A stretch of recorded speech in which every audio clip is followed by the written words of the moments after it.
the Skype Hail, desktop app. everybody. Let's see if this is working now. And, of course, I'm going to go ahead and just play golf from now on and assume that the second time I do this, it always works. That's way when I do a tee shot, the same thing will happen. I'll just go back and go, hey, you know what? That's a great idea. Let's try and start this over again. Anyway, hello, everybody. This is Dr. J, and we have a couple other people joining us.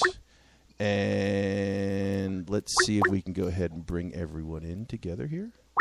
Here we go. Add to the group call. There's Paul. Paul, how you doing? Hail. How's it going? Finally. Yeah, we just had to, of course, restart. So give me 1 second. So let's go ahead and do this one more time because, of course, it always works that way. You know that, right? The first time through doesn't work. The second time through works like a charm. All right, so anyway, how's everyone doing? I'm all right. How you doing? Yeah, we got Rev. Rev, say hello. Happy hail, brother. Hey, are we live? We are live now, of course. Sweet. Hail. All right. Of course, it finally worked. So let's do this.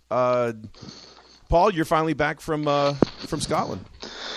I am back from visiting the Holy Land. Yeah, it was a good time, man. Shame about the Celtic game I went to. Obviously went to Celtic versus Partick Thistle. I'm starting to think I'm a wee bit jinxed. So the last 3 Christmas games I've been to, last 3 Celtic games I've been to, have been over the Christmas period. I went to Partick versus Celtic this year, Ross County versus Celtic last year, and the year before that was under Lenny when we beat Motherwell 1-0, and all 3 games have been utter shite. So it was just good being back in Glasgow, to be honest with you. Good going to games. Went down to McKill's beforehand for a few Guinness, so I wasn't bad. Good there times. You go. It's funny you say they won 1-0, the game's rather shite, as compared to the utterly boring Manchester United-Liverpool game that was on in between the 2 Scottish games this morning on TV here, where the guy says, oh, it's so awesome that Manchester United can play like absolute garbage and then, smash and grab a 1-0 away game, like as if it's so great to do. No, man. The game was fucking boring. I woke up and it's like, oh, shit, Rooney scored. Great, go back to sleep. Unbelievable. Didn't watch it. No interest in English football at all. It was just in between the other ones. So, anyway, Chrissy boy. Hail. What's going on? We got your today, and then you going to show in a little bit. Yeah, I'm going to start planning for that about 4 o'clock when I go live. Celtic Dream Show at 5. Celtic Dream Show at 5 Eastern, which is 10. 10, not 10. 10. That's great how Southerners can make 2 syllables out of one syllable word. 10. It's all right. Yeah, we should probably plug some of the other shows because Tony Cassidy, long-term listener on Twitter, got in touch and said, "I'll listen as long as you guys don't talk shite." And I said to him, "You've got the wrong show." That's exactly right. That's that. So if you don't know, obviously, our man Chris has got the show on Celtic Dreams, the Honey Boo Boo Show. If you want to listen to some tunes, if you want to listen to some more stuff on Hail Media, we've got Homeboys on Monday with Harper and Co, which is a bit more informed than our show. And obviously we've got 90 Minute Cynic, which is a bit more of the technical side of things as well. We've got some really good stuff on the go. So if this is your first time listening to a podcast, check out all the other stuff on Hail Media, the Celtic Dreams. Quick plug. There you go. Exactly right. Yeah. I'm with you there. So the good news is we got, if you ask Carlton Cole, we got 3 points away to Stranraer. Right? Did he say that? He did. I'm glad to get the brilliant. 3 points today. Brilliant. Now, the question I have for anybody, is anyone surprised he said that? Nah. No. Yes. Yes. So we got 3 points against Stranraer, and then we got 3 points against United on Friday night. So let's do this real quick. Were you guys thrilled with 2 up front against Stranraer? I mean, we got the win. We move on in the cup. Big deal. The question I have for everyone that I keep seeing, yay, we played 2 up front. Were you guys excited? Yeah, hell yeah. Was it free flowing football that made you so excited? I mean, it's better than what we've seen lately. At least I think so. So the 2 goals they scored in 75 minutes was exciting? Could it have been more? Yeah, always. But, 2 goals from 2 different strikers, that were playing at the same time. Like, I'll take it compared to what we've seen in, December and November and shit. Look at you. Look at Red's going straight to the. I'm defending that. Go ahead, Paul. What are you gonna say? Well, I was going to say that people have been talking a lot about 4-4-2 against the 4-2-3-1 that we've been playing and all this. Truth is that both situations could be equally attacking as each other. The problem is that both 4-4-2 and the system we're playing at the moment, we don't have the personnel. What we're doing is we're trying to plug players who don't fit into that system, especially our midfielders, and hoping that something's going to happen. I mean, like, at the moment, that goal that we lost against Dundee United the other day, Simonovic and Ambrose both had a man, and we're both trying to stick to their man, and then Simonovic had to dive at the last minute to cover the blushes on the midfield. There should have been a midfielder running back, tracking back, the defensive midfield player, having him all the way. He should have been tackled about 20 yards further up the field. That is correct. Actually, I'm going to talk about that. If I have a thing I want to talk about. I have 4 sheets of paper to cover that one point. Just to finish up before we move on there, it's like we've got Baton, we've got Johansson. Who else have we got? We've got Armstrong. I got all that. I'm going to go through all of that. What's your point? Well, the point is that they don't fit into the system. We need a defensive midfield player for a start. Oh, okay. We need the Roy Keane type. We need some hard tackling, ball winning, ball retaining midfielder who covers for the defence, tracks back, tracks the runner, puts the tackle in, and is aggressive in the tackle, and lets the other midfielder just basically ping the ball about. Mm-hmm. We don't have that. So right now, in both 4-4-2 and 4-2-3-1, we need that, and we don't have it. So.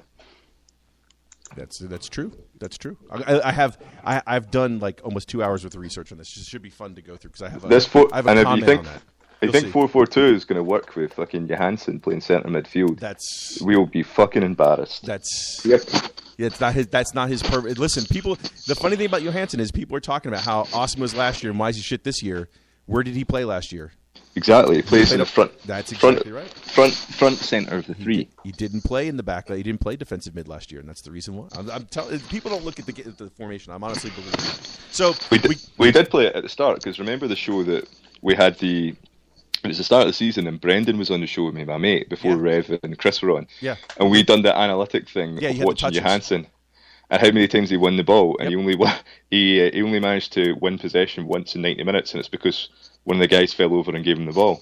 He's just not that type of player. But people are like, he plays there for Norway. Right. Doesn't mean he plays particularly well there for Norway. You know what I mean? Right. And there's a couple other people that can go ahead and cover for him in Norway too, by the way. So we got the. So you guys happy with the Dundee United performance? Yes. Yep. Yes. Rev, tell me why. Just the Griffiths scoring. By the way, it was a 4-3-2-1. We scored 4 goals versus the 4-4-2 and scored 2 goals. So I'm just saying. Okay. No, you're right. But no, yeah, Griffiths scoring. His 51st, and his celebrations. That Commons goal, just everyone just stop playing for the rest of the year. That's goal of the year. That's it. Good to beat Dundee and have Dundee United players do that. Most of them anyway. No, yeah, that was just a lot more exciting game to watch. So going back to what you said, last time we did a show about is this Ronnie's Killy missing having the postponed game. Yep. Maybe what's this now? 2 games or 3 games since then? Yep, 2 games. 2 games, yeah. Yep. So 6 goals, one allowed. Yep. Paul, do you remember that? Do you listen to that show when we talked about that? Which one? The last show we talked about. You weren't back yet. I listened to it. You said it was at Ronnie's Kelly. Yeah. I don't know. Like I understand what you're saying, but I don't think it's quite right. I think if we're going to say Ronnie's Kelly, it would be the Partick. When they won Partick Thistle 1-0, that would potentially be Ronnie's Kelly. There you go. Something that's you're looking like the manager will be in really hot water if we lose, and he managed to pull it back at the last minute. I think we're at a stage where we're past the position where Saka and Rory this season. He's going to be with us to the end of the year. So what's really important is the transfer window and just bringing quality players then. But I think, should we move back to... We'll talk about the games first, then we'll move back to the transfer window later I'm going to go into that. So the games... So let's talk about the games real quick. So give me Chris, give me man of the match for Stranraer in that match. What do you think? Because I was going to ask you about Dundee United, but that one's too easy because I know who you love the most.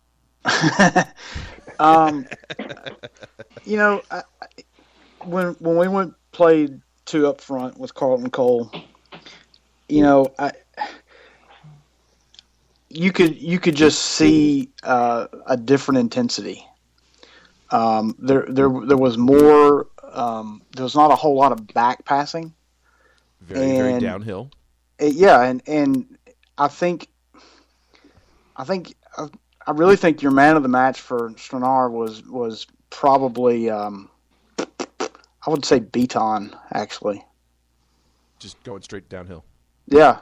Yep. I mean because with Bruni out and Lustig, between Lustig and Beaton pushing forward, I think that's where we saw where our pace came from. I like that. A little bit more wider. Yeah, Right in the middle every time. Yeah, and I mean the same thing for Dundee United was that we were wide open. We were making runs and attack, and that's a lot of fun to watch. That was. Rev, give me your man of the match for Dundee United. What do you think? Remember, Chris is with Griffiths. I'm gonna have to go. You go with Griffiths, really? Yeah, looking at it from the goals. Romantic point of view, he got the 2 goals, important milestone. Give it to him, for his day. Paul, what do you think? Give me man of the match for Dundee United. Dundee United match. I think it'd be difficult to take anything away from Griffiths. I think on Kerrydale Street, I posted my 1, 2, 3. I had Griffiths second, Ambrose third. I had number 1 Armstrong. I want to talk about Armstrong a little bit. Armstrong, people have been writing him off, saying this and that about him. He's not good enough, and he's not been very good this year at all, to be honest with you. But do you think it's the same thing with Johansson and him? Yep, getting him. I'll go back to that in a minute, but getting him in form is hugely important. He is the only player at that club that can cross a football. Absolutely, only player that cross a football. His delivery, he's the only person that can take a corner, only person that can put the ball in the money. Hey, listen, I don't know about take corner. His first probably 3 or 4 corners were not very good. His corner ability is actually pretty good. He hit 1 or 2 bad ones yesterday, obviously, but ability to dribble the ball. And you're talking about guys like Carlton Cole playing. He needs the ball put in his head. Right? You need to cross him. But the thing is, people are like, oh, he's not got the pace to hit the byline. Sorry. Am I watching some football where the ball can only be exclusively hit and crossed in when it's on the byline? No, it doesn't happen that way. Look at someone like Alan Thompson. Alan Thompson was crossing the ball because he was so powerful with his left foot. On the sideline, about 45-degree angle from the box, really far out.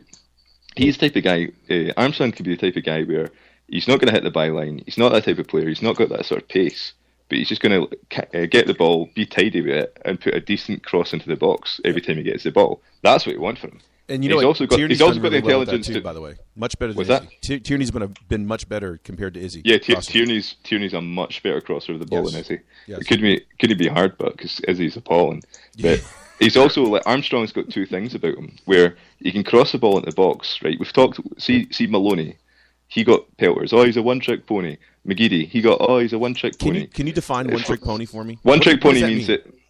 I think what people were saying is that he just goes, he puts his head down, he runs up, he comes up to the right back or the left back, whatever wing he's on, puts his head down, puts the ball past him, and runs to the byline and crosses the ball in.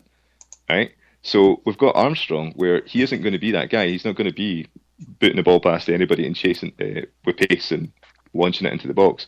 He's going to be controlling it, getting the ball down and putting a decent ball in the box deeper, and also at that point, he's got the abilities to pull the ball in and play football with it, bring it into the middle, bring someone like Commons into the game, bring Johansson if he's in that role into the game.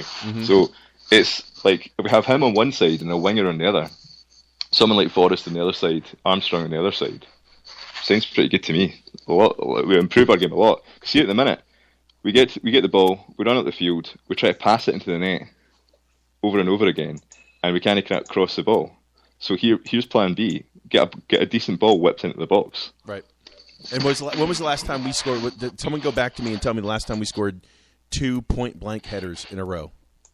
No idea. Absolutely no idea. How long has it been since we've done that? See, at the moment, plan B for us is we can't pass it into the net, so Commons gets pissed off and just launches it from wherever he's at.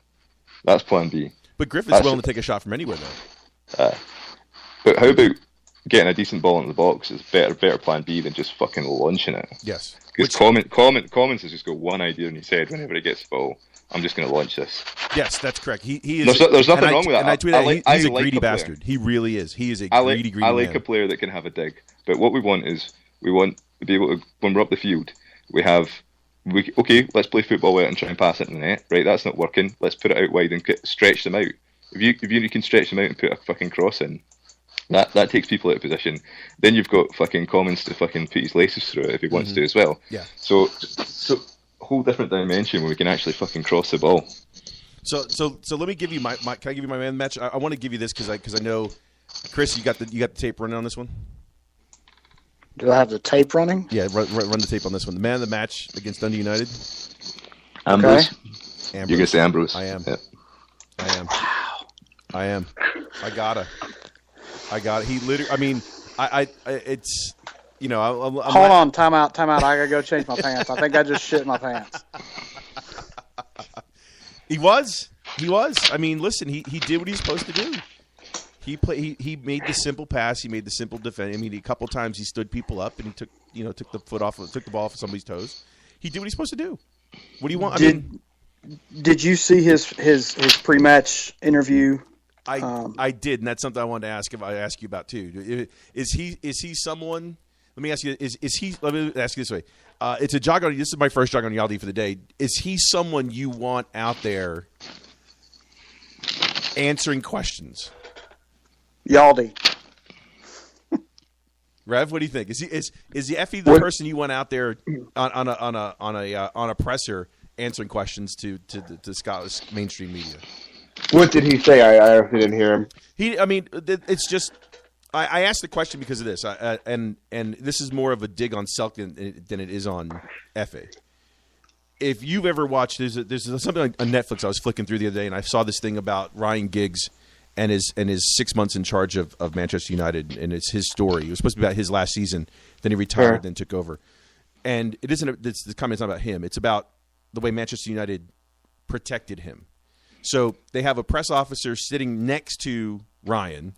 The press officer goes out front beforehand and says, if anyone asks about him taking the job long term, we're going to cut this short and we're leaving. They go out there, third, fourth, second question, third question, fourth, fifth question. So, Ryan, what do you think about you taking the job long term? All right, everybody, thanks a lot. See you later. We're out of here. And the press officer stops the fucking press conference and then leaves. All right, Ryan, we're leaving. And they walk out. And everyone's like, where are you going? He goes, I told you, don't test me. And then walks out. And I'm going, hey, that's fucking awesome. And then 3 days later, Effie's up there, and they're like, okay, Effie, tell me what you think about the smoke bombs. Okay. What difference does it make what he thinks? Right. He's playing. He was honest about it. He said, listen, I didn't even see it. I don't know what you're talking about. Until they stopped the game, which is fair. But, I mean... Well, that sounds like a really sensible thing for him to say. I watched a bit of his press conference, and I thought, you know what, it was the first time I think I'd ever heard Effie speak. I never heard the guy speak before. Like, he just never gets the opportunity to go and talk to the camera, obviously, because it's more the man of the match guys. But no, I think he'd done all right. He talked well, and he was just like, he seemed like a guy who's just really happy to play for Celtic, and he's like, I'm going to give it all. I also like his attitude of, right, guys are booing me, very good. Well, I'm going to get my head down and play good football, and you can boo me all you want. That's a great attitude. That's where I was going with it. It's like, he has the right mentality to just, hey, I'm happy I play for Celtic and that's it. Like, I'm gonna get out there, I'm gonna work hard, and this is what I'm gonna do. I fucking love that. Yeah, my point is that I think he is the perfect guy to go out there and talk. That was my point. Yeah. It just they need someone to protect all of the players from idiot questions. And this happens over and over again. That was just my point about it. It was just different looking at the two different sides work. Manchester United's like, no, we're done talking about this because you asked the question, I told you not to ask. And then Celtic doesn't. They just send them out there, like feed them to the lions. Yeah, go out there, go ahead and talk. I don't get it, but he did say the right thing. And Paul, you've been there for years and years and years and years. And there's this whole big thing about whether or not you should boo or should not boo a player. As a Celtic player when you're at home or even on the road and you're booing a Celtic as a Celtic fan booing a Celtic player. When Effie stands up and he says, I don't care if you boo me. You just tell me what you think. I know I've got to work harder. What does that mean? What does that say about that whole process? What do you think about? What do you think that means? You've been there. What do you think it means? So yeah, I don't understand the question. Do you think that validates the whole idea that you shouldn't boo the player? Or do you think it's fair to I boo a player? don't ever boo a player. I think I first remember booing coming in during kind of Mowbray, kind of Lennon sort of thing. When I think it was about that kind of crossover period. Before then, guys just didn't really get booed that much. I remember when Paul Telfer was playing for Celtic, people were getting bored of him playing. I mean, he seemed like he was just getting a game week in, week out, regardless of how he played. And I think I heard people booing when he got announced in the team sheet, or at least groaning or something like that. But no, I never really remembered booing. I don't think you should boo a player, but then again, I think I heard someone say the other day, it's like you've got to like voice your disapproval of something. I don't think you should focus on one player and boo them relentlessly. I don't think it's going to really benefit anybody. So you know what I mean? So you think when Effie says no, that actually pushed me to go ahead and work harder. Well, that's two different things. I think there's guys like Harold Bratback. People kind of got in they didn't boo him, but they kind of got in his case when he missed chances. And he was a player who scored goals for fun in the Champions League. He came to us and his confidence just got ruined. I think he said after he left, he was just like, listen, I was playing in front of 60,000 people every week and it was really, really hard. When you miss a couple of chances, people got in your case and it just ruined my confidence. So, I don't know anyone that's going to play well with someone booing them. Effie might have the character where it spurs him on, but I don't really think that's true. He's probably just saying that. You think so? That makes it even more cool that he said that then. Yeah, it was just like, I like it. It's just like, fuck it. Fuck you guys. Boo me all you want. I'm going to play better. That's absolutely amazing attitude to have. That's exactly what you want. You definitely don't want a player with rabbit ears. I think, I just wish there was a magic button where you could just basically boot a player in the arse and try and get them to play better because you're frustrated with them. But my boy, like one of my favourite players at Celtic's Lustig, and if I could just fucking press a magic button to give him an electric shock right now or something just to get him playing better, because he just seems so lethargic, you know? One thing you'll say about Ambrose is he's never really shied away from anything. He's never looked lazy or anything like that. He's just looked like he's made really bad decisions, you know? Right. Some really honking decisions. And I don't know. I like the guy. I hope it works out for him. I think Effie as well, where if he was swaggering about thinking he's this and that, people would hate him. But I don't think he is. He's just like, I think he's relatively happy to be a backup player who comes in and gets a game. And that's what I don't think I wouldn't say he's a lazy player either. And that when you said that, like I kind of had a little light bulb go off in my head. I'm like, yeah, no, that's right. Like he never looked lazy. He just seems to make like bad decisions or just like those split moments, loses his man or something like that. And that's not laziness per se. That's just like that in that moment he just fucked up and that's it. Do you think maybe the African thing is part of it, where if you look at like Cameroon or Nigeria or whatever playing the World Cup, their defenders really try and play football, and they look like the other day against Dundee United, I think the start of the game the ball just got passed directly back to Ambrose. Ambrose had the man closing him down and he slid it across his face of his own goal to the other centre half. That makes guys like me and you shit ourselves, but like African teams just do that all the time. Ole. It's just like they do it. Ole. It's like, Hey, but one or two. Do you remember Ambrose's first game when he did that flick in the middle of the field and went forward? His first game? His first game he came after he signed for. Oh yeah, Ambrose. He had that flick in the middle. It was almost like, hey, listen, why don't we play him as a center mid? I was at that game. I was at that game, and me and my mate turned to each other and went, yes, another Wanyama. Exactly. Well, Chris, I have a question for you. Celtic just tweeted this out about 20 minutes ago. This guy Svetchenko. Svetchenko. Are we going with that? He signed. Yeah, we got him. How to pronounce it? They signed it today. Svetchenko. That's what I'm going. No, we got to call him fucking Zoolander. Okay, we'll call him Zoolander. Okay. Zoolander. Do you guys know? Do you guys know about this? The way he dresses. No. No, like this. I looked up on Wikipedia and I thought, how long is this gonna be before the Daily Record get to it? And they got to it the next day. Where him and his brother have a fashion blog about like vintage male clothing and how to dress and all this shit. And it's all about him being like, and he's like, yeah, I think like men should dress sharper. Like I grew up wearing like blazers and ties, and you know, I want other men to be confident enough to like come out and wear like nice fashion and all this. And I thought, fucking hell, it's Ramon Vega all over again. Because before you guys probably got into it, we had Ramon Vega, who was a Swiss centre-half we got on loan from Tottenham, who doubled up as a male model and wore like a Vivienne Westwood women's dress on the catwalk in Milan one time. And when he signed for Celtic, one of the boys basically got a picture of him in a dress and put it up on the changing room wall for him coming. So yeah, he took pelters. Wow. So yeah, we've got Zoolander. You gotta be very confident in yourself to go ahead and to do that. You think? Like, do you think we could get Chris fucking decked out in a wee blazer, tie and that fucking good Southern boy? Listen, Hold on. If you look at Chris's Facebook page, there's not just that. There's ones without him having a beard and a blazer. I don't think Chris ever didn't have a beard. I think he came out the mother's womb with a wee beard on him. Man. He came out with 6 inches. Okay, right there. so in my own defense, like what's wrong with trying to be, somewhat fashionable? Oh, nothing. I mean, nothing at all, man. Look, I have my own walk-in closet in my house for my own now, clothes. I'm also a proponent of vintage clothing. Let's say. Now, by me saying this, like I've been shopping at thrift stores for like 30 years. Like I'm not above like digging through somebody else's trash to find some gems. So are you Peter Lowell? No.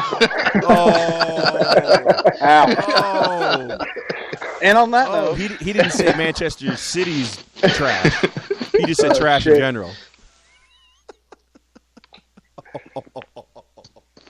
That hurts. That hurts. For once, someone actually tries to go ahead and apply the Peter Lawwell tag to someone else besides me. I love this. This is great. Yeah, but I'm Peter Lawwell for shopping at Goodwill? Are you fucking kidding me? Let me hold on. Let me say that back to you. Am I Peter Lawwell for shopping at Goodwill? Yes. Okay, there you go. I mean, I got called Peter Lawwell for going thrift store shopping. I get it. Well, quite strangely, Peter Lawwell, when he kind of first came on the scene, and he was seen as this kind of wheeler dealer getting us really good deals, the Celtic online community referred to him as the sharp-suited man, SSM. That was his, how we had MON for Martin O'Neill and WGS for Wee Gordon Strachan and all that crack. So yeah, it just kind of disappeared. But maybe he does shop for his nice suits at Goodwill. Don't know. Listen, anyway, there's should a move couple on. Nice suits at Goodwill. I've donated them. Should we go back to Sviatchenko? Yeah, Svetchenko. So he's 24. He's Danish. Svetchenko, Zoolander. Svetchenko. We paid apparently 2.some million for him. Apparently 2.4 million for him. Chris, go ahead, Paul. You can say. You know what I've realised I do? I've got like this fucking chubby for centre halves where whenever we're linked to a centre half, I Google them and check their height. And if they're like 6'1" or above, I'm like, okay, that's fine. If they're not, I'm like, get him to fuck. Like, right. No, I think of it the same way. Martin O'Neill done this to me. Like, you know what I mean? When his centre half's like 6'4", I'm like, yes, get him signed.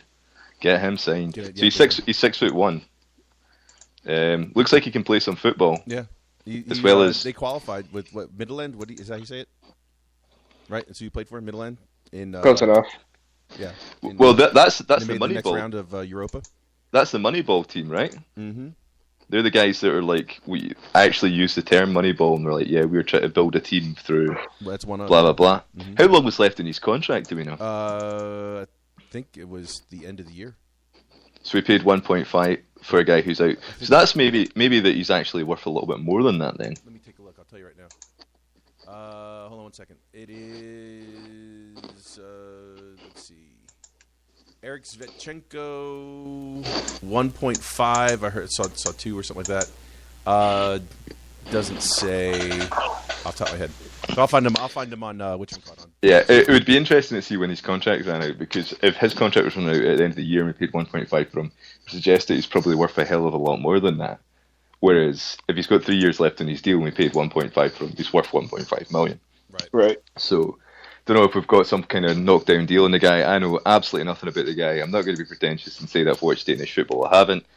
There was some guy on Twitter who's like a Danish Celtic fan who says that we've got 18 months on his contract. June 2017. That's not bad. I mean, hopefully we've got ourselves a wee gem here. Centre half competition. There's nothing wrong with that whatsoever. Looks like Beato will be out for a wee while. Yeah, I was gonna ask. That was the question I had for Chris, since he likes to let FA straddle him.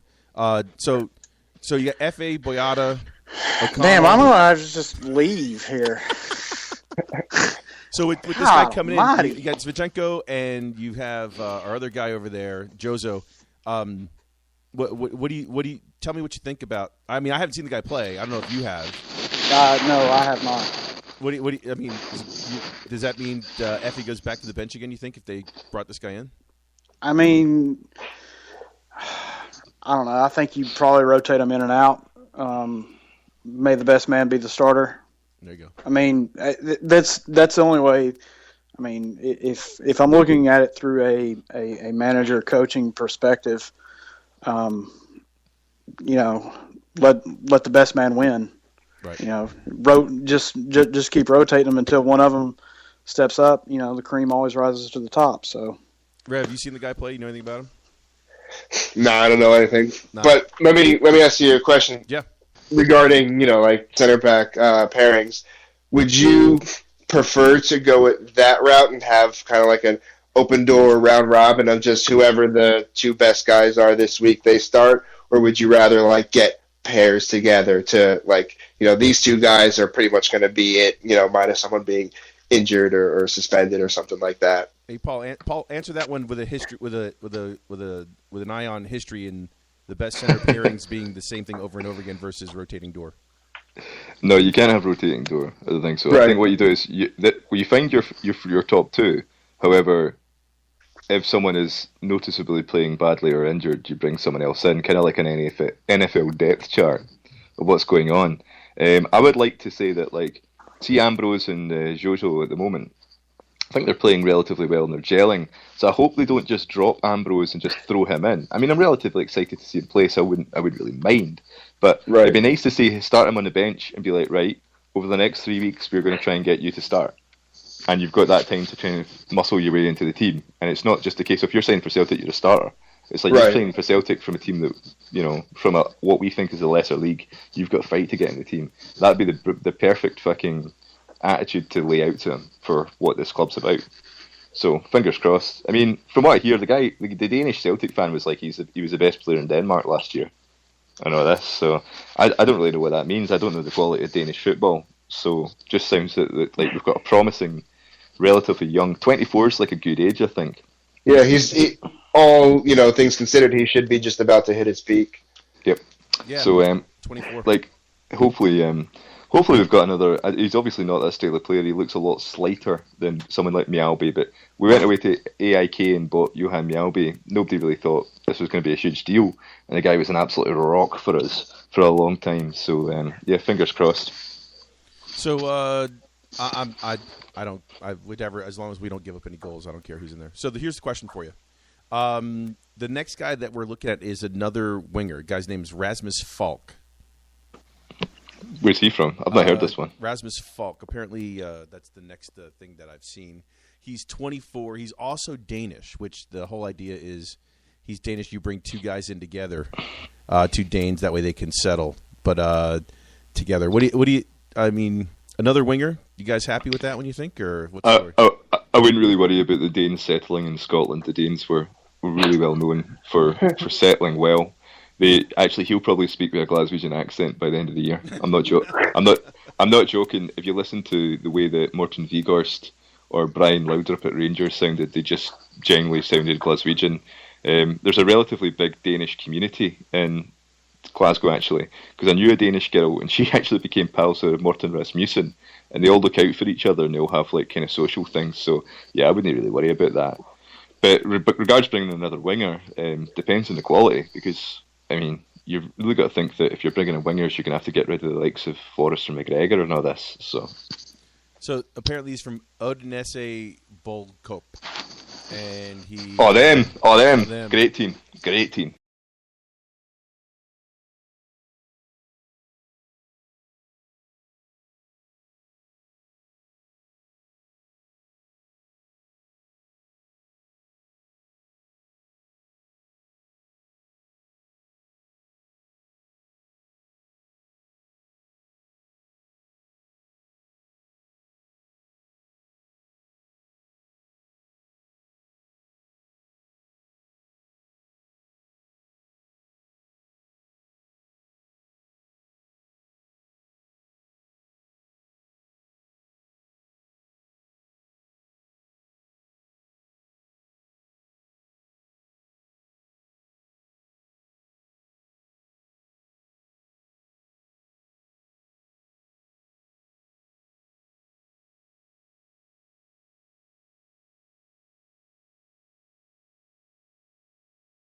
Yeah, exactly. Yeah. So just letting you know. So I think Brøndby and Midland have also been looking at it. Anyway, so that's the latest thing. The reason why I ask about a winger is because we have quite a few of midfields. And what I wanted to ask you guys is this, and this is something I wanted to ask you first, what you thought of this. Recently, Ronnie keeps talking about how he keeps seeing improvement. Am I the only one who's hearing that from him? Like he says it all the time, does he not? No, you're right. All the time. I see improvement, and then all of a sudden we go out there and we tie 1-1 with Party. And then people go around and go, what the hell are you talking about? What improvement are you talking about? We actually beat Partick 1-0. Or, I mean, who did we draw with? Is it Hamilton? Right? Play Hamilton on Tuesday. Who did we tie 1-1? No. We beat Partick 1-0. That's right. That's right. Never mind. So we beat Partick last second 1-0, and then he says improvement. He sees improvement. My question is he, when he says improvement, is he talking about the first team? We're led to believe so. At least, that's the way I interpret it. But he could, it's a good point. He could be talking about, the, club as a whole. Next year's team or the year after? Right. Paul, what do you think? Do you think he's talking about now or do you think he's talking about later? I don't know. It's difficult for me to tell. I didn't really hear the context of what he was saying, but it'd be difficult to say that he sees improvement because we've not been playing that well. But I think potentially, okay, it's not as bad as it seems, and Dundee United was a pretty good result, and Stranraer wasn't really that bad. Maybe it's just a case of the style of football is becoming a bit more what he wants. Here's one thing, quick jog on Rialdi with the signing of Sviatchenko, and also us potentially looking at defensive midfield players and the likes of Rogic coming through. Is Mulgrew just done? Is that him? I mean, are we just bound to get rid of this guy? I mean, what role could he possibly have at the moment? He's got less than a year. Does he have a year and a half on his contract? 18 months. So, yeah, I don't see anything more for him. And I put it round, jog on a Yaldi. Mulgrew out. That's a Yaldi. He's out. Chris, I think he is gone. I mean, I just don't think he's got anything in him. I mean, quite honestly, I mean, I know he's been hurt, this, that, and the other, but, I mean, you can only give a guy so many chances before you go, all right, it's time to cut our losses. I agree with you on that, but no, he's I at think the end of the year, by the way. His contract ends at the end of the year. Oh, yeah, there you go. But I was going to say, if he's got, going on more, the assumption he's got more than a year, there's other guys that should be out the door before him that we're holding on to. So, I mean, if that's it. If he's done in the summer, then he's probably off. But we definitely have some other fucking huge lunkers that we need to get rid of. If he's around. To clarify, his deal's up in summer. Yes.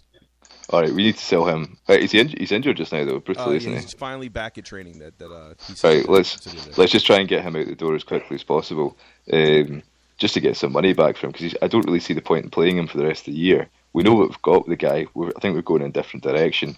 I think 90 Minute Cynic made the point of, is it time to go full Dyla? I think if you're not sacking the guy, let's support him by bringing in his own players. Let's get rid of the old guard.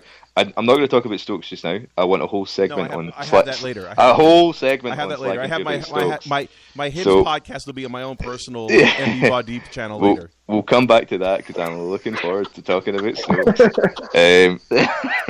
Paul, watch this. So you have all these players. I have all the midfielders. So go ahead, make your point. I'm going to go through the midfielders. I want you to tell me. I want to prove that what you're going to say is correct. Go ahead.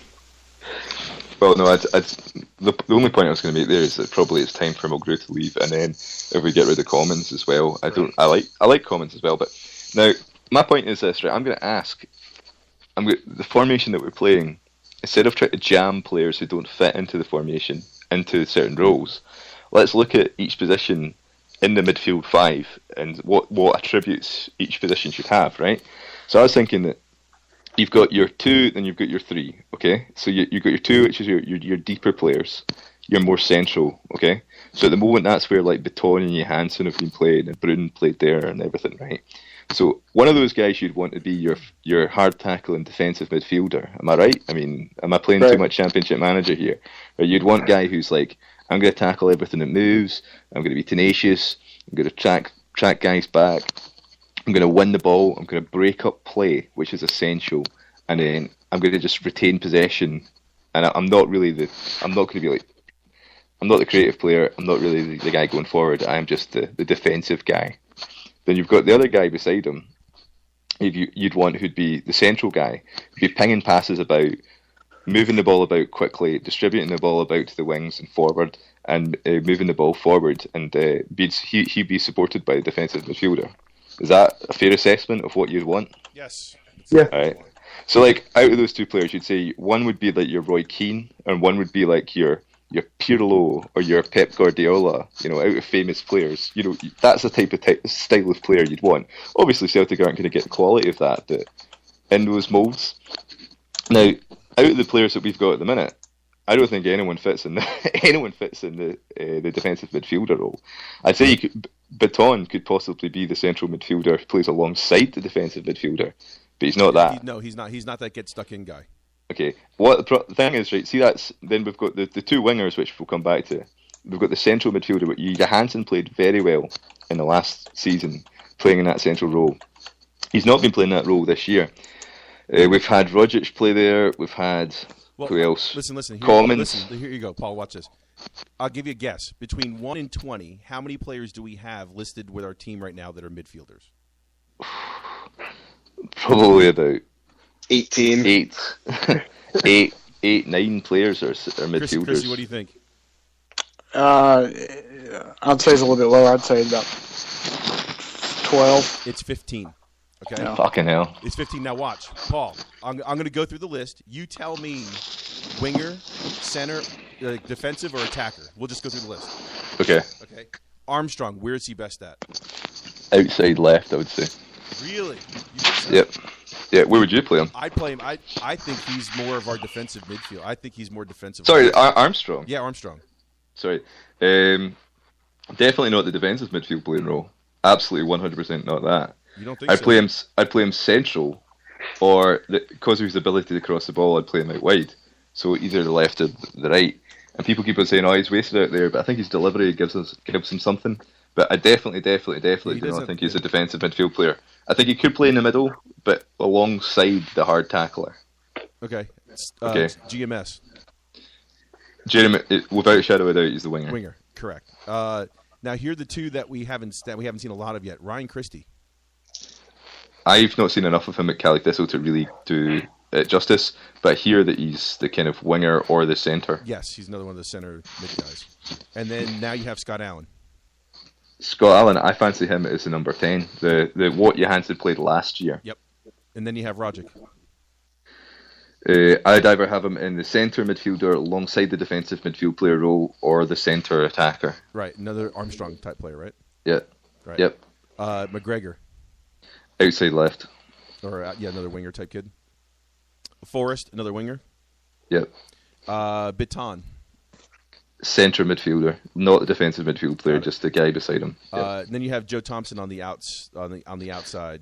Not seen enough of he's him. Another attacking kid. Henderson. You got Liam Henderson on loan. He's not the defensive midfielder. No, He'd probably play in any other positions. Right, another forward attacking kid, right? So then you have the ones those are all the kids that we have. None of those people are over 25. Yeah. Well, watch, we still have more. We're not done yet. Yeah, but just we could be here all day, right? The truth is that, like, out of the guys we've got Allen, Rogic, Johansson. They all play in, I'd say, the same position, attacking central midfielder. Mm-hmm. We don't have the defensive midfielder. Nope. That's for sure. We need that. Well, here's the question. I mean, do you put Brown as a defensive midfielder? I think he's a guy to support the defensive midfielder as well. So we're missing a piece of the puzzle, and we've got an overload of the same type of player, which makes me think that. See, another thing as well. See Commons. See, you know how we're doing this high pressing, closing guys down and chasing the ball down. Right? He's not that. He's not him. See, Armstrong, Gary Mackay-Stevens, and Forrest. They can all, and I'd probably say Rogic as well, but I haven't seen him really do it as much. Those guys can do that. Commons 100% can't do it. And see when when 2 out of the 3 guys are doing this high pressing and 1 isn't, it's fucked. Correct. It's totally fucked. See, against Partick, it was fucked. You need all 3 guys to be on the same page for it, or it's completely useless. They get exposed. If one of them's not doing it, then it's just completely useless. It's just a mess, you know. So I think at the moment I really like Commons in his period at Celtic, but on the basis of how we want to play football and the stockpile of similar players we have at the minute, Commons is the guy we probably want to get some money for. Mulgrew is the type of guy we probably want to get some money for. Then also, I think with your Rogic, your Baton, and your Johansson, at the moment, they're the guys that we'll probably get money for, like proper money to buy another player, which makes me think that probably one of the Baton or Johansson, one of them has to go to support the other one. I think maybe at playing at their highest level, because they're out of form at the moment, at playing at their highest level, I'd probably have a defensive midfield player, then I'd have Baton, then I'd have Johansson sitting in front of them. And that'd be my midfield 3. So Chris, let me ask you a question. You ready? I'm going to give you 3 players. You tell me who's the oldest. You ready? Yep. Johansson, Scott Allen, or James Forrest? Johansson's the oldest. Allen is Forrest is the youngest. That's a trick question. They're all 25. Oh, well, for about fuck's sake. How about That's that? great. That's a great age for us. How about that? Listen, watch this. Armstrong. Who's older, Armstrong or Gary Mackay-Steven? Gary Mackay-Steven's older. That is correct. Armstrong's only 23. GMS 25, Christie 20, Allen 25, Drogic 24, McGregor's 22, Forrest is 25. This kid Joe Thompson's 19, Baton's only 24, Henderson's 20, and then you look over on the other side, Johansson's 25, and then you have the old guard. Commons 32, Dirk's 29, Brown's 30, and then Mulgrew's 30. I mean, Paul, go back to what you were saying. When you say that, even the 90 minutes think guys talking about, is it time to go full Ronnie mode? This is what he's doing. He's built. I mean, do you think he's building now? Don't take this out of context and think that I'm thinking we're going this route. I mean, we're going to be like them. But do you think he's going the same route of looking at like a Spanish national team where it's just like 7 attacking midfielders? And we're attacking with 3 because they all are attackers? No, I just don't think that he's got the right pieces yet. I think he inherited Baton and Johansson. He probably wants Johansson. If you pick up 2 defensive midfielders out of that group, you've got 6 attacking midfielders that all are runners like Griffiths. I think that the chances are we'll probably sell one of Baton, Johansson, or Brown this summer. Well, I was just going to ask this question, not to derail, but going over this just made me think. Do you think we're going to keep Brown till he retires? I don't think we have a choice. Either they what he does for us. And that's exactly right. Right. I'll tell you what, I pulled down everyone's contract extension. I wanted to see when they were. Because all this stuff about the Celtics is selling club, you realize they really haven't, ever since Van Dijk, which is only one player, they really haven't really gotten rid of anybody that we really, really missed. If you want to say that we missed what's his face, the old right back, the kid from Wales. Adam Matthews. That we're missing him so much. But we have all this going on. I mean, Izzy was extended. Gordon was extended. Simonovic is until 2020. Lustig till 2018. Tierney just extended to 2019. O'Connell's got another 2 years left. Boyata's till 2019 with his option to sell back. That's just the defenders. This new kid's till 3.5 years, till 2021. Seeing a North American perspective like that, I listen to a lot of podcasts and radio on hockey and baseball about stocking your farm system up and all that. One thing you got to hand it to Ronnie and whoever's in charge or whoever's buying these players at the moment is they're hoovering up a lot of young talent. Yes. And they're hoovering them up for good prices. Yes. Scott Allen's money was good price. Yes. And people have a massive chubby for Scott Allen at the moment. I'm not going to get carried away with some people, but you know what? It looks value at that price that we bought him for. Correct. And he's a good young player, and he's older. He's an older one of the 25. guys that we might have. He's 25. He's not a kid. Still, if we've got 4 years out of the guy for fuck all money, exactly. Ryan Christie, what I hear rave reviews about him, and he's just, they're young. Just turned 20. We're building a really core of a really good young team. So Paul, watch this. Baton till 2020, Brown till 2018, McGregor 2019, Armstrong, 2018. Johansson, 2017. Rogic, 2017, who did give him a new deal. Christie, 2019. GMS, 2019. Allen, 2019. I mean, these guys right now, that's why I was pulling this down. I was really, really beating my head against the wall trying to figure out what the fuck is Ronnie talking about when he says he's happy with his progress. I'm looking at this going, man, if he can mold these kids into what he wants, and he's building that now to get to be in that, that 4-2-3-1 attacking with 4 players, defending with the top 4, attacking with the top 4 players. I mean, this is it, man. He's got these kids in. I mean, Griffiths till 2021. All he's got to do is pick a couple fucking strikers. I mean, and even then, only someone to fill in for Griffiths because he's got 7 freaking attacking midfielders. I mean, I'm looking at this going, holy shit. I mean, this is happening in the background. Do you guys see what I mean now about is Ronnie talking about, what's coming up? Wait, well, thing is that you're talking about attacking midfield players. I think the easiest way to define it is your front 3 and your back 3 or back 2. Mm-hmm. So you got the 2 and the 3. I think the likes of, you've got Christie, Forrest, Allen, Rogic, Johansson. They all fit in that front 3. Mm-hmm. Then you've got Gary Mackay-Stevens, and you've got Armstrong, who's probably an interloper, could probably play the 3 or the 2. Then you've got Henderson. I don't know. A lot of people are like, I don't think. Some people seem to think he's a defensive midfield player. I do not think that. He didn't play Don't think that at all. I think he plays a lot more attacking. Yes. Nah, I think he played well on the outside left when he played. I think he might be that kind of Armstrong. Could play either of them as well. But yeah, you've definitely got a stockpile through the middle. You've got your Rogic, Baton, and your Hansen, who are all relatively similar to each other. And I think you're probably going to need to buy one to buy another piece of the puzzle. Sell one to bring another piece of the puzzle. But we're really not in a bad position at all. No, we're not. We're not in a position where we have to sell anybody. Because here's the thing: we haven't spent any money to get these guys. They're not on. I mean, these guys are on peanuts for a while. So I mean, it's not like they got to worry about a ton of cash. And if they want to go and extend somebody, they can. It's not that big of a deal. I'm looking at this going, I'm beginning to see it. Am I happy with what's going on as far as Europe and everything else? I don't think anybody is.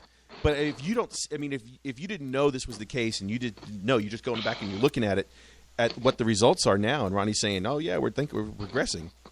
Yeah. You think all right, so crazy? Should we have a brief talk about the transfer window? I have that listed up. Yeah, let's talk about that. I have all a right. whole bunch of it. So my idea in this transfer window would be, I'm relatively realistic on what to expect here. By the way, just to let you know, Skepovic is signed till 2018.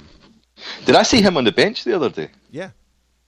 I thought I saw him. Oh, I didn't know he was back. No, he's not back. He's not on the bench at Celtic. He's over playing. He's still playing. Oh. No, I thought I saw him sitting with Bruni the other day. No. He's still in Spain. He's on our payroll till 2018. Okay.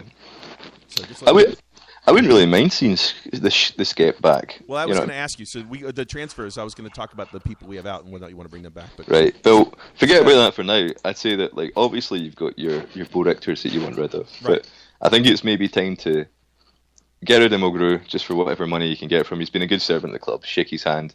Commons, I'd probably get rid of him on the basis of people are like, why are we selling him? Be like, well, same people that would complain that we're selling Commons are the same people that say, why isn't Scott Allen getting a game? Right, that is exactly correct. Let's go full. Let's just support Ronnie here. Let's go and play his day football. Let's have. Yeah, so in the door, out the door, Paul. In the door, out the door. Wait, before I do that, before we go for this, right? What I'd say is, you want your defensive midfield player, like I said. We want a centre half, like we said, and we're bringing in Ryan Christie. So maybe look, sign a couple of guys on pre-contracts, but for the rest of the year, go with right. Alan, you're going to get a game. Christie, you're going to get a game at some respect. Defensive midfield player, let's get you bedded in beside Baton or whoever, and let's try and get the most out of Gary Mackay-Stevens and Forrest and bring them back into form. So, so here's the outs that I was going through the list on. Dirk, obviously, they want to get rid of. They don't know if they can afford to pay him. Aye, well, that's the obvious one. Darnell Fisher, don't forget, is still away on loan. Do you bring him back in? I'd probably bring him back at the moment on the basis that I hear that Yanko's on long-term injured. Long-term injured, yes, correct. Yep. And you got Henderson. We'll see what happens to him. Mulgrew out. What do you do with Skepovic? Do you bring him back to play with Griffiths? To fight with Griffiths? Do you sell him? I don't think you bring him back on the basis that you've just got Carlton Cole and you're getting some form of money for him. And he's on an 18-month deal. Carlton Cole. Yeah. Well, at the moment, I don't know. Like, I think you just let Skepovic play the rest of his season in Spain. Okay, so at the end of the season, you call him back? Yeah. You'd have a think about what offers are available for him, and if there's no good offers, bring him back. What do you guys think, Chris? I mean, yeah, you want as much for him as you possibly can now, but I mean, what's it going to look like next year? And see, this is my whole problem with what we have going on is if we're looking to Champions League qualifiers right now, which is what we should be doing, are we getting our money's worth? I don't know the answer to that. Define. I love hearing that statement thrown out. What the fuck does that mean? What do you mean by getting your money's worth? Okay, so are we implementing a system that is going to prove results for us come Champions League qualifiers? If the answer to that is yes, that we've signed Carlton Cole for 18 months, and we're going to recall Skepovic. I mean, is that really what we are planning on doing going forward? Well, we need to do something real upfront. Think of it this way, right? See if Griffiths pulled a muscle the night before a Champions League qualifier, we would be fucked. Yep, right. So utterly fucked. So the point of me stating that is that if our intentions are to start cutting some of the old guard, Commons, Mulgrew, some of those other type players, who are we bringing in case something does happen to Griffiths, Armstrong, GMS, Beaton? Jog on a Yaldi, Stevie Fletcher. Fuck that. I was going to ask that question. Listen, why not? He's one of Paul's favorites, not because he's one of Paul's favorites, but because he is on a Bosman. That's right. You can get him for nothing. You sign him right now. Get him for free. All right, what are the arguments for not having him? I'd probably say that he's injury prone. So is everyone else on our team. So what's the difference? Come on. I mean, I don't see a problem with him being there. I'd rather have him than Carlton Cole. Yeah, I think Chris, if I actually, who would you rather have, him or Carlton Cole? I mean, Fletcher or as of right now, Carlton Cole. That's because you like the fucking song. Jog on. No, come on. No, come on. Chris, hey, look, Chris. You'd rather have Carlton Cole, who can't run 40 yards without taking a smoke break, or Fletcher. Tell me I'm wrong. All right. Tell me I'm wrong. What about Shifty? I'd fucking punt him further than I could fucking pick him up and throw him. Twice. Okay. So every time that Carlton Cole has been in a match, has he not been better than Shifty? Listen, Max, my son, as the goalkeeper, would be better than Shifty up top. Okay. So my point is... So let me ask you this. Would Fletcher be better than Shifty? Yes. Yes. Okay. Would he be better than Carlton Cole? As of right now, I would say no. Wow. That man, I want to know what you've been been smoking, on the music, man. Or you've been drinking. The moonshine has been. He's been hitting the fucking. Right. Look, I've already been called Peter Lawwell. Don't think that shit, because I think I'm with Chris on this. No way. Mean, that's what I'm saying, man. Like, you can't just throw somebody that has no what business at the club. No business at the club. Cole? Yeah. You mean like Carlton Cole? Wait. There's two things to be said here. Right. There's I'm one done. that says that I'm done. Stevie Fletcher, right? Stevie Fletcher should he be at Celtic? I think the question should be, is he the type of guy we should be looking at? Yes or no? Then is he better than what we have opposed to Griffiths? And I cannot say that anybody could say that Shifty or Carlton Cole are better players than Stevie Fletcher. I could hear you saying that. I think Fletcher will cost us too much money. I don't think he'll give us that much value. I think we should look at other players abroad. I can hear that, but there's no way I could possibly say that Carlton Cole's a better player than Stevie Fletcher. Stevie Fletcher would score goals for fucking fun at Celtic. The way I see it is I would rather deal with the known than the unknown. I know That's what we're going right. to get with Carlton Yes. Cole. I know we're not going to get crazy No. goals and What are you going to everything. get with What do you mean the Carlton unknown? Cole? Stevie Tell me Fletcher what you're scored gonna get goals with for Carlton Hibs. Cole. But say that again, Doc? What are we going to get with Carlton Cole? I said we're going to get, the random goal here and there. Maybe him and Griffiths, if we're going to do two up top, might be able to form a bit of a partnership like we saw. He's really going to be, a sub for Griffiths when we have, 2 games in a short span. He'll come on, or maybe he'll start a game. Something like that. Slow a game up at, or slow the game down rather at 75th minute, something like that. But that's not their game. Paul just went through all that. We're playing with these. The reason why we have the issues because he wants to play those 4 kids up top that run. Right. And as soon as one doesn't, it breaks down. But okay, so which position is Carlton Cole going to play in those top 4 spots? He's going to be the striker. He's going to be the one carrying the fucking water to Lee Griffiths because he's running his socks off. He ain't going to fucking run. No, but what I'm saying, like, the way I'm picturing it, like, the kids can fucking, keep the ball or punt it up, play long ball to him. Like, I'm thinking, like, those, shitty pitch Could you imagine away games Wednesday night. If we played kickball? What? Imagine what Twitter meltdown would happen if we played kickball like that? Listen, are you really saying that Stevie Fletcher would not do as good a job as Carlton Cole? I'm not saying he's not going to do a good job as him, but I'm thinking like, I could see him pulling a fucking Bo Richter and first game getting hurt, and then that's it. That's fair. That's totally fair.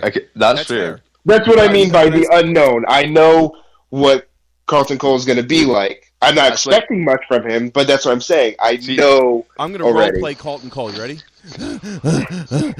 Right. Oh shit. Oh man. Here's the fact, right? See if a guy gets through. Like anybody can get injured at any particular time, right? If he passes a medical, then he should be good to go. My thing is with Stevie Fletcher's this, right? He's going to cost a lot of money, probably more than what we'd normally say. We've went out and we've tried to buy Skepovic. It hasn't really worked out. We've bought Bangura. Hasn't really worked out. Bought Rasmussen. Hasn't really worked out. But Pukki hasn't really worked out. But Balde hasn't really worked out. We've tried to moneyball this striker, and I hate using that term moneyball, but you know what I'm saying, right? We've tried to get this system of unearthing gems. You know the one stat that's really hard to hide? Goals scored. People putting the ball in the back of the net. Stevie Fletcher has scored goals for shit teams in England. Shit teams. Burnley, Wolves, Sunderland, fucking shit teams, right? I think this is a point of the situation of our rebuild of Celtic, where we put our hands up and say, listen, we haven't got it right with buying strikers, apart from Griffiths over the last few years. We don't know what's happened. Something's not quite right. We thought we cracked it by buying an SPL player in Griffiths, and we're out in Shifty, and Shifty's wrong as well. Stevie Fletcher will not have resale value, and he'll not have, and we're probably going to be paying him quite a bit of money. But you know what? We're not going to be paying a transfer fee for him. I think it's time to bite the bullet. Great opportunity, just be like, for the next couple of years, we're going to go with Fletcher and Griffiths as our 1 and our 2 strikers. We'll re-look into our recruitment policy for strikers, and until we figure it out, let's just bite the bullet and pay a little bit extra over the odds. And the money we've saved through finding these gems in Denmark or whoever at centre half and that's our money that we're putting into our forwards. Because see, goals is what puts fucking players in the fans in the crowd. Right. So, okay. Imagine having a 1-2. Don't get me wrong. A 1-2 of straight. Okay, we're going to play one man up front.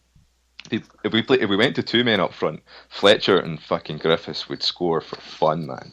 Those 2 would be an unreal partnership together. They'd be brilliant together. But if I'm not saying I don't want him at all.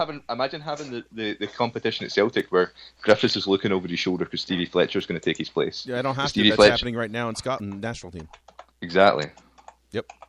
All right. No, I'm. Don't get me wrong. I'm not saying I don't want him at all in the club. I'll take anybody that we go after who's got something. But if we're just going to say, this player versus this player, who do you prefer? That's who I prefer. That's the only game that I'm playing. Wow. Okay, But I mean, if we got the money, fuck it, get them. Load up with strikers because just at this point, yeah, because of the way things have been going, I'd say just take shit, throw it at the wall, and see what sticks. I think what at the moment is like I said, you've got your stockpile of your Rogic, your Johansson, and your Baton. You sell one of those guys, and you invest the rest of your profits from that into partially your defensive midfield player and partially your striker. I'm cool with that. I would be more inclined if we cut. Let's see, Skepovic. If you got rid of Carlton Cole and you got rid of Shifty, right? You got those three guys gone, right? And then you reinvested in either two younger guys and then a known commodity. That's $8. You just sold 3 players for $8. Okay. Go ahead. Yeah, see Carlton Cole. I think we've got him in a situation where we can basically just cut up his contract any place, right? See at the end of the year, see if we sign Stevie Fletcher, right? And if we just said to him, listen, you're not going to get a game. You're going to be 4th string striker. We're playing one up front.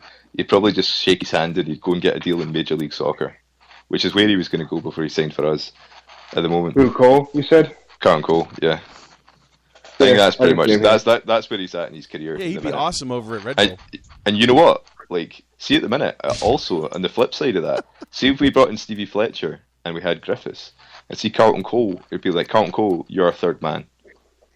Like, you're not going to get played every week, but you're a big club and you're going to win things. I could also see him saying, you know what, boss, I'll stick around for that. 2 years of that. That sounds pretty good to me. And him being our third man, I think you'd become a cult hero. Just this guy who gets a game once in a while. Our Dion Dublin. We signed Dion Dublin under Strachan. Dion Dublin wasn't playing week in, week out. But you know what? Came in once in a while, done a wee job for us, got a goal in the Scottish Cup final. People loved him. Carlton Cole would be great in that, I think. I think that's the exact role he should be in. But in our formation right now, there's no way in the world you take Cole over Fletcher. If Ronnie could have Fletcher or Cole, there's no way in the world he'd take Cole. No way. There's no way. He'd be all over that one.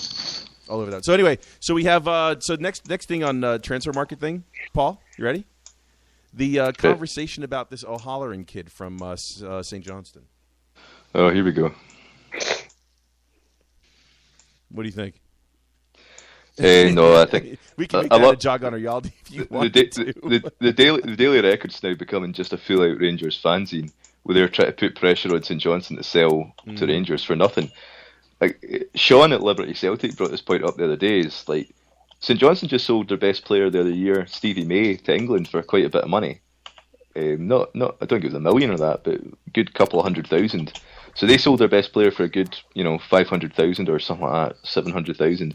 Why would they sell the best player in their team for £150,000 now? Not going to happen. And apparently that's the second bid. So what was the first big bid? A bag of crisps? Yes. Fuck that. Actually, the first bid was Cole and Shifty. Come on, guys, that's funny. Come on, Chris. Womp womp. Come on. Come on. Just take off Peter Lawwell branded clothing. You'll be fine. He's not having of it today. He's not having any of it today. He's not having it, man. No, he's not having Hell it. no. Hell no. Hell no. So it's been posted at this, especially this my favorite Facebook laughing page of Celtic Transfer Talk, that people are that Celtic are basically trying to wind up Sevco, and they're trying to drive up the price, even though Celtic don't want him. Yeah, I'd do that. I'd happily do that. That's the only thing I have on this O'Halloran kid. But after that, I've seen him play. I don't think he's that great. I don't. Any of you guys? I mean, I don't know shit about him. I don't think he's any better than Cummins, or any better than I don't know who else is out there that's playing strike right now. I mean, if you want to, I mean, is he better than Andy Rooney? No. Or Adam Rooney? Excuse me, Andy Rooney. Adam Rooney. I don't think he is. I don't think he's that talented, but chances are he'll probably go to the Huns and do relatively well for them. But he's an ex-Celtic boy. He's played for Celtic Youth. We've already got rid of him once. Yep. Mm-hmm. And then the next one is this. We have two more. The next thing I've seen in here is two more kids from the. What would you call it? What would you call them? They're transfers from the goodwill transfer score down in Manchester City. So a winger and a striker, 2 kids that were looking at getting loaned in. A boy from Everton as well, we're looking at. Mm-hmm. Centre half, though, so chances are we're not going to go after him if we've just bought the Danish boy. Right. So what do you think about? So we think about that. Do we take this guy on? Do we work on taking these 2 kids on loan, or what's the story? Apparently, one of them's a really good striker. Don't know, man. Like, I honestly know nothing about them, so it's difficult to tell the quality. I'm not really for this loan thing. If there's a loan to buy option, then great. But neither only if that's the case, yeah. Only if you'd have to sit down with them and be like, listen, are you really interested in signing for Celtic in the long term? Right. And if the case was, I'll come up and try my best and let's get a game for you, then great. If we're just grooming Man City's young players for no reason, then I don't think we should bother with that. Yeah. I just think we've just got such a massive stockpile of talent at the minute, man. We shouldn't be looking at bringing in anyone in. There's only one place. I mean, like last year, like I'll put it this way: last year it was okay, and the only problem is you have to continue to work on the position.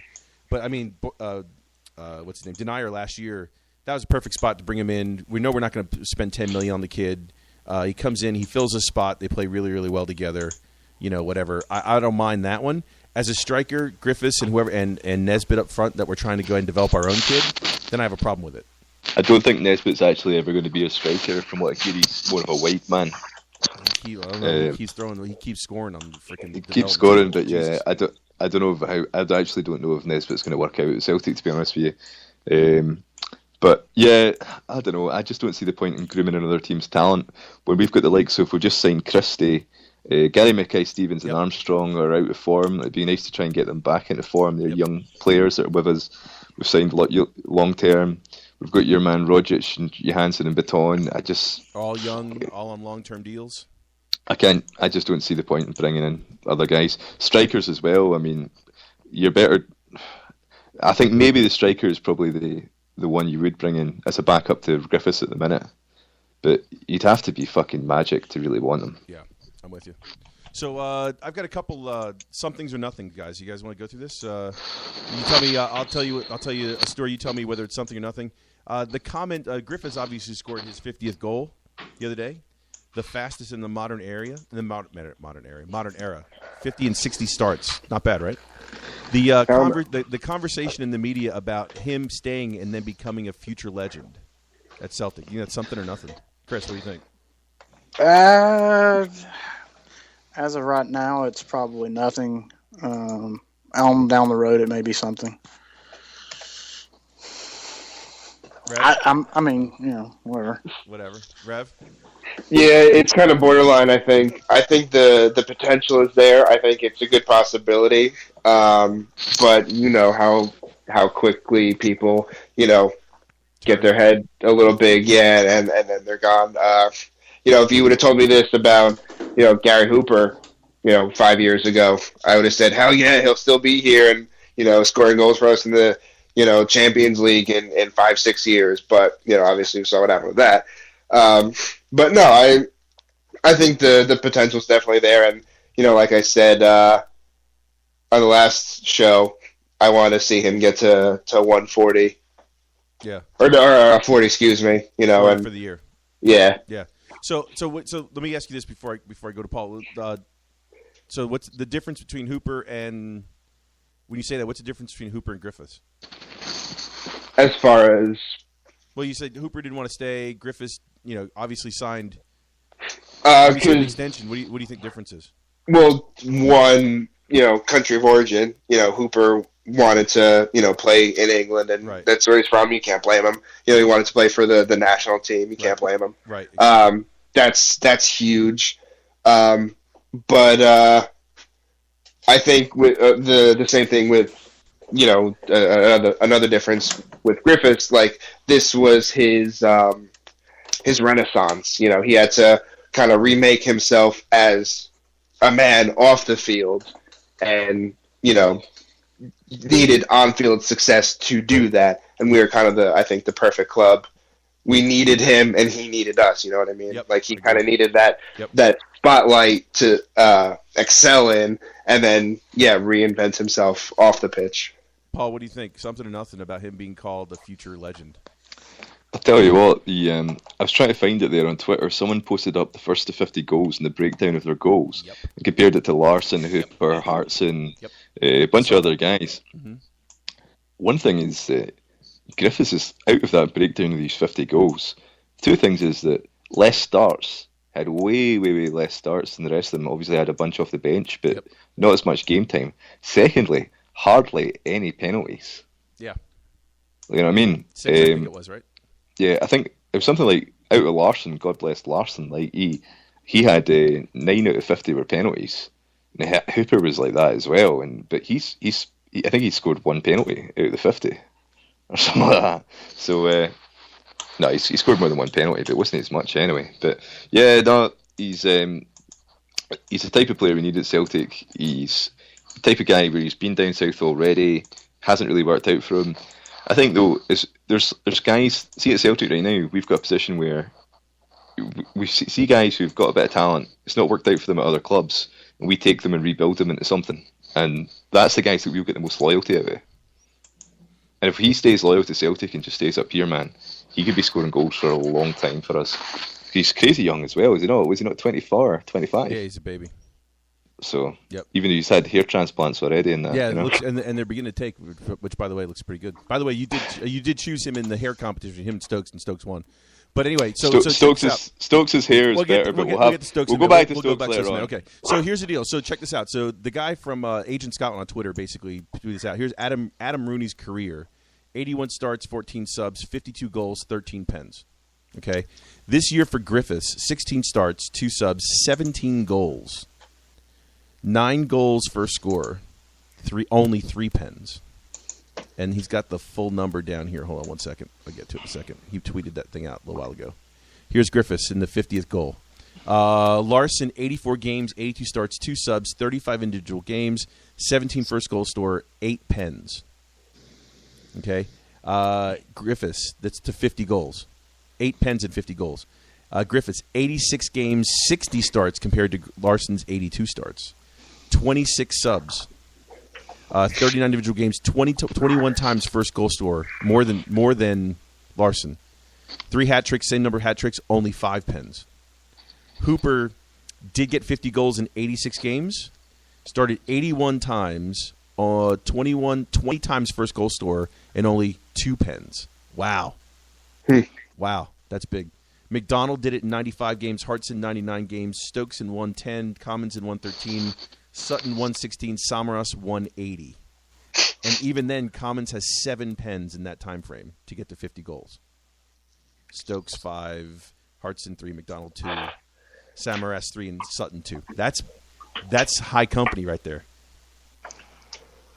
Yeah, no, the potential is absolutely there. I think so. I think it's something. I really do. And you know what, Rev, I'll put it to you this way. You and I will get this one. If we go back and this is the way I want to look at this, I'm going to assume he wants to be here. I'm going to assume, Griffiths wants to be at Celtic. I'm going to assume because this is what he wants. He's getting his look into the national team. He's got it all. He doesn't need to go anywhere. He's got it here. If he's happy here and he's getting everything he needs here, the notoriety, the money he needs, national team selections, the caps, the whole 9 yards. This is what I see for him.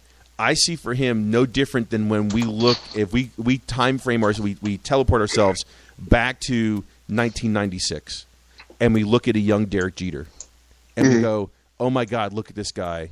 And then you look, and then all of a sudden, 15, 16 years later, it won't be that long for Griffiths in the game versus what Jeter did.